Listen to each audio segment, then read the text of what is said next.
Hello everyone, very good morning. আজকের ওয়েদারটা তোমরা আগে দেখে নাও।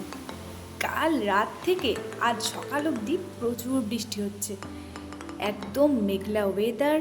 আর সারা দিন ধরে শুধু বৃষ্টি হচ্ছে। বৃষ্টিতে ভিজতে কার না ভালো লাগে, কিন্তু আমার ঠান্ডা লেগে যায়, তাই আমি ভিজতে পারি না। বৃষ্টিতে খিচুড়ি খেতে আমার খুব ভালো লাগে, কিন্তু আমার কর্তা খায় না, তাই আমিও খেতে পারি না। যাই হোক, ব্রেকফাস্টটা করে নিয়ে চলো। ব্রেকফাস্ট করতে এসে দেখি, ও বাবা, আমার কর্তামশাই নিজেই ব্রেকফাস্ট করছেন। যাই হোক, সানডেতে ওই ব্রেকফাস্টটা করে, শুধুমাত্র চাউমিন। আর কিছু রান্না আমি আজ পর্যন্ত খেতে পারলাম না ওর হাতে। চাউমিনটা মোটামুটিও ভালোই করে। এখানে চাউমিনের জন্য আলু ভাজছে, আর ওদিকে ডিম ভাজাও রেডি হয়ে গেছে ভালোভাবে। ও চাউমিন মশলাও নিয়ে এসেছে, আর এদিকে চাউমিন সেদ্ধও হয়ে গেছে।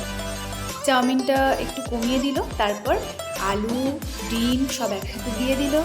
এবার আস্তে আস্তে ভালোভাবে একদম রেস্টুরেন্টের মতন কড়াই ধরে রান্না করছে, আর সেদ্ধ করা চাউমিনটা ওর মধ্যে দিয়ে দিচ্ছে। ভালোভাবেই ও চাউমিনটা বেশ সুন্দর করে, প্রত্যেক সপ্তাহতেই ওই ব্রেকফাস্টটা করে। আমার বেশ ভালোও লাগে, একদিন বরের হাতে রান্না খেতে কার না ভালো লাগে। এবার চাউমিনের মধ্যে মশলাও দিয়ে দিল। চলো আজকে আমি রান্নার রেসিপিটা দেখিয়ে নিই, আজকে কী রান্না হবে।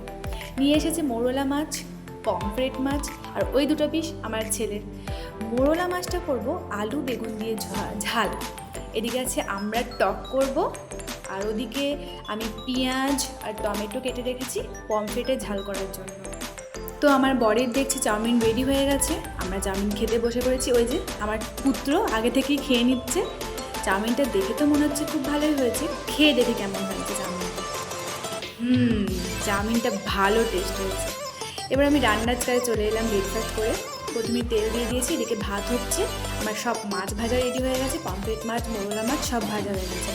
এবার আমি ফার্স্ট পমফ্রেট মাছটা করব, তার জন্য কড়াইয়ে প্রথমে কালো জিরে ফোড়ন দিয়ে দিয়েছি। এবার আমি কাঁটা পেঁয়াজগুলো কড়াইয়ের মধ্যে দিয়ে দেব। তারপর পেঁয়াজটা ভালো করে লাল লাল করে ভাজা হয়ে যাবে, তারপর আমি মশলা দিয়ে দেবো। পেঁয়াজটা লাল লাল করে ভাজা হয়ে যাওয়ার পর আমি কাটা টমেটোটা ওর মধ্যে দিয়ে দিয়েছি। এবার আমি মশলা দিয়ে দেবো। মশলার মধ্যে আছে আদা, রসুন আর একটু টমেটো পেস্ট। এবার আমি মশলাটা ভালো করে হলুদ নুন হালকা চিনি দিয়ে লঙ্কা গুঁড়ো দিয়ে সমস্ত দিয়ে আমি ভালো করে নিয়ে নেবো। আর ওদিকে আমরা টকটাও হচ্ছে। আজকে প্রচুর লেট হয়ে গেছে আমার রান্না। এদিকে আমার ঝোলটা আমি ভালোভাবে করে নিলাম, বেশ হালকা ঝোল থাকবে, মাছটায় বেশি আমি ঝোল রাখবো না, কালিয়া মতন হবে।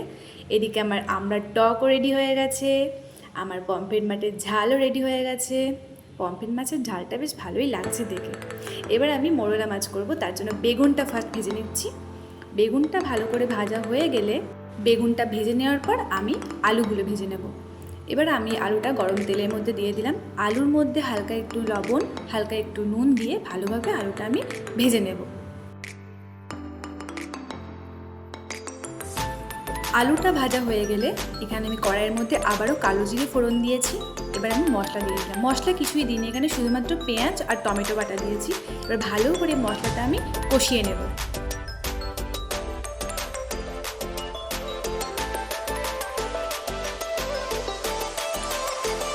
মশলাটা আমার ভালো করে কষানো হয়ে গেছে, এর মধ্যে ভাজা আলুগুলো এবার আমি দিয়ে দেবো।